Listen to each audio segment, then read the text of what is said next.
Imagine waking up one morning and realizing everything you've been told about being a good person was a lie. That kindness isn't strength. That compassion doesn't lead to justice. That morality is not a universal truth, but a weapon used by the weak to shame the strong. Welcome to the brutal world of Friedrich Nietzsche, the philosopher who dared to rip the mask off civilization and expose the raw, primal instincts underneath. In this video, we're not just exploring his ideas, we're diving headfirst into the storm. By the time we reach the end, you may never look at power, goodness, or even yourself the same way again. For centuries, society has taught us a convenient fiction, that humility is noble, that meekness is virtuous, and that those who suffer are somehow more righteous than those who conquer. But Nietzsche saw through the illusion.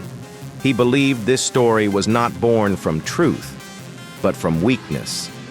A kind of moral revenge invented by the powerless, those who couldn't compete with the strong, so instead rewrote the rules of the game to make strength look like a sin.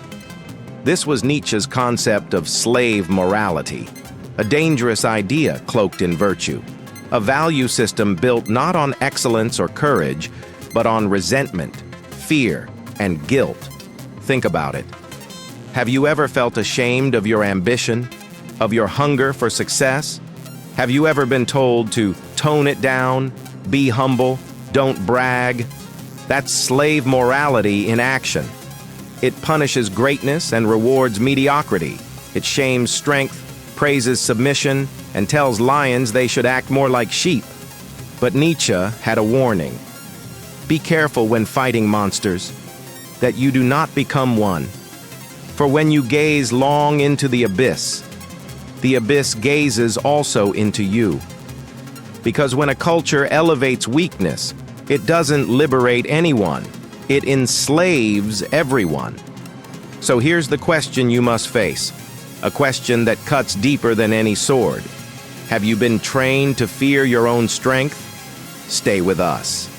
Because in the next part, we'll uncover how Nietzsche believed this system keeps us docile and what it truly takes to become free. Society doesn't fear evil. It fears power. It doesn't fear cruelty. It fears people who refuse to be controlled. Because make no mistake, this world is not designed for the strong to thrive. It's built to tame them. From the moment you're born, you're given invisible chains. Be nice, be agreeable, don't stand out, obey. In schools, they reward obedience, not creativity. In workplaces, conformity is king. In relationships, people are told to settle, not to strive. It's not a conspiracy. It's worse. It's culture.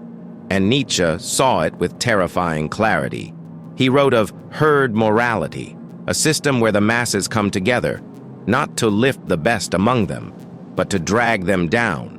Because the herd does not want to be challenged. The herd fears those who walk alone. So it brands them. The ambitious become arrogant. The dominant become dangerous. The independent become problematic. And slowly, ruthlessly, society files down your edges until you fit neatly in the box it made for you. But what if that box was never meant for you?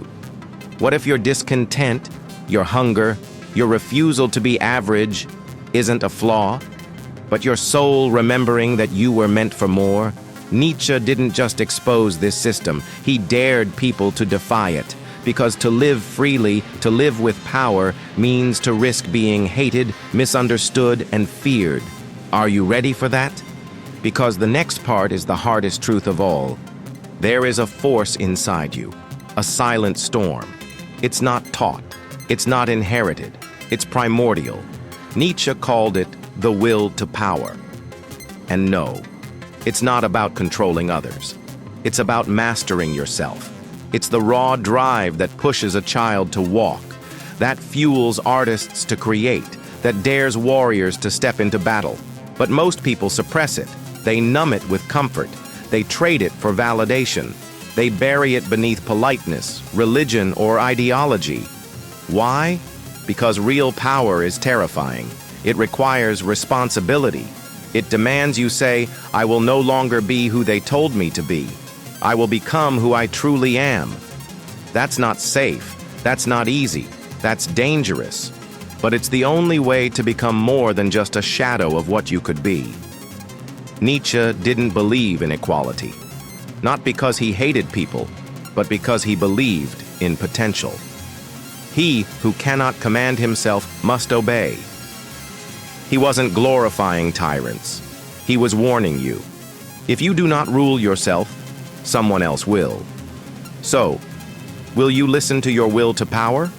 Or will you stay asleep, tamed by fear, applauded by the herd, forgotten by history? What does it look like to become free? Not rich, not popular, not accepted, free.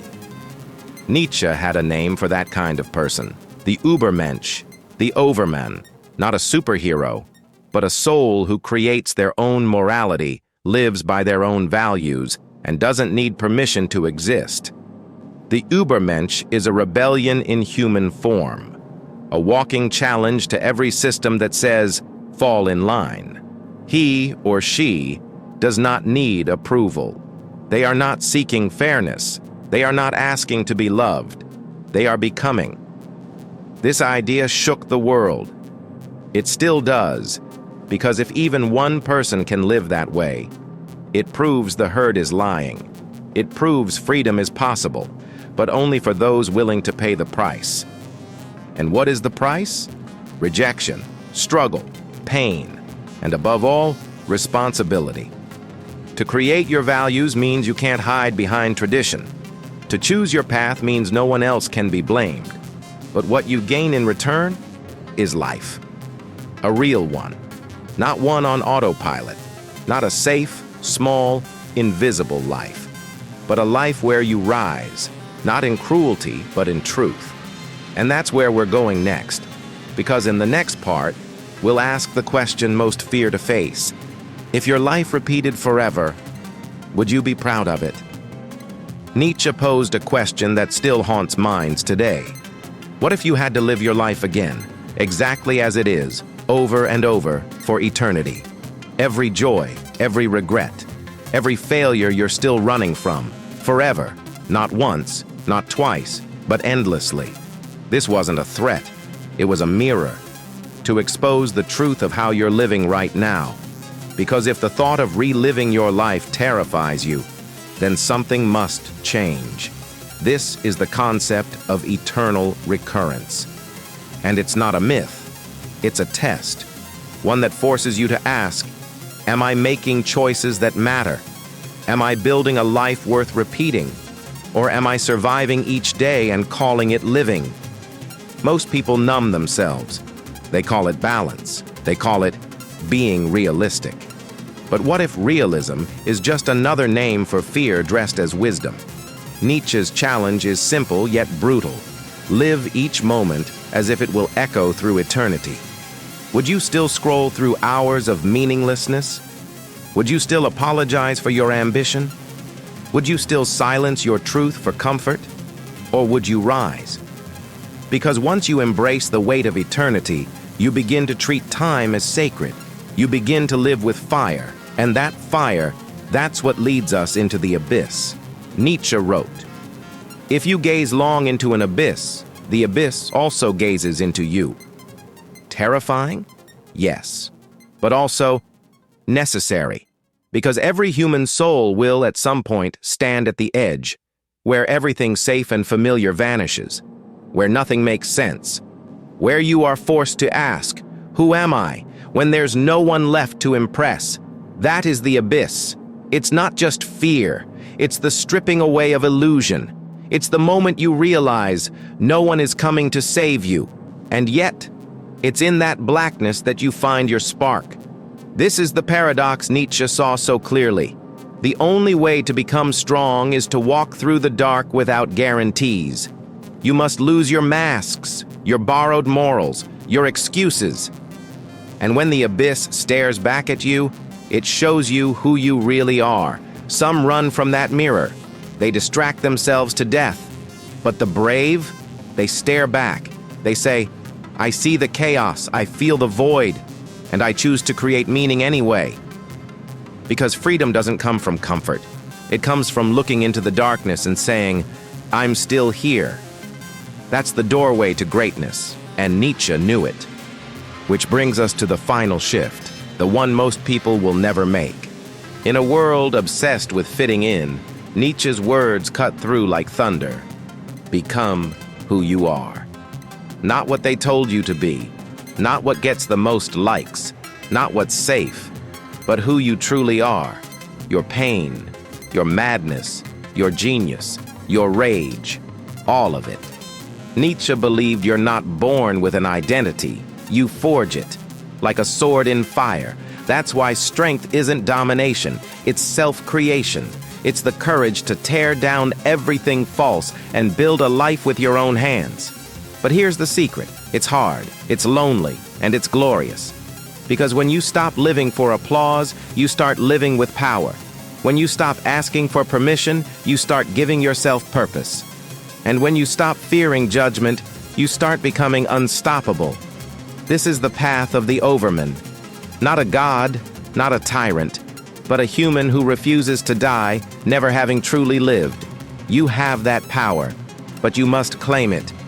And in the final part, we'll unleash the ultimate truth, the one that destroys the weak and awakens the strong. Are you ready? Let's not romanticize it. This path is brutal. To rise above the herd, to think for yourself, to feel deeply, to act boldly, comes with a cost. You will lose people. You will be misunderstood. You will face ridicule from those still clinging to comfort. Society does not reward the one who awakens. It rewards the one who obeys. But Nietzsche's point wasn't comfort. It was freedom. And freedom, in his eyes, is earned. It's earned when you stop blaming the world and start taking ownership of everything. Your flaws, your failures, your fate. Because once you accept full responsibility, you become untouchable. No shame can chain you. No insult can wound you. No system can cage you. That is power. And it is terrifying to those who've built their lives on excuses. They'll try to pull you back, mock your ambition, label your strength as arrogance. But never forget, you don't need their approval. You need your courage. Nietzsche believed that in a decaying world, authenticity becomes rebellion, and rebellion becomes rebirth, which leads us to the final revelation. So many live their lives waiting to be discovered, waiting to be saved, waiting for permission to matter. But Nietzsche's final, most radical message, destiny is not discovered. It is created, not in dreams, not in silence, but in fire. You are not some passive observer in this life. You are the blacksmith of your own soul. Everything you've endured, your pain, your losses, your scars, were not punishment. They were raw material. And what you do with that is your art. So ask yourself, are you shaping your destiny or watching it rot? Because if life has no inherent meaning, then you are free. Terrifyingly, beautifully free. To make it mean something. Every moment you hesitate, the herd grows louder. But every moment you choose strength over fear, action over numbness, truth over convenience, you step into who you were meant to be. Not the perfect you, the real you, the dangerous you, the necessary you, the one the world has been waiting for. But you've been hiding no more. Because now you know the truth. Here it is. The final truth. The reason Nietzsche's words still echo today, and why they matter more than ever. There is no safe path. Safety is a lie. Comfort is a sedative. And weakness is a slow death. You are not meant to shrink. You are not meant to obey. You are not meant to coast through life quietly. You are meant to burn, to disturb, to create, to lead, to become. Nietzsche didn't hate weak people. He pitied those who chose to stay weak, who surrendered their fire for approval, who traded their soul for silence. But you still have a choice. You can retreat into the arms of the herd, smiling, numb, forgettable. Or you can rise, bleeding, staggering, but alive. And That is the beginning of power. Become who you are. No one is coming. No one will save you. And that is your greatest gift. The world rewards the ruthless, not because they destroy, but because they dare to create. So, create yourself. The abyss is calling. Step in.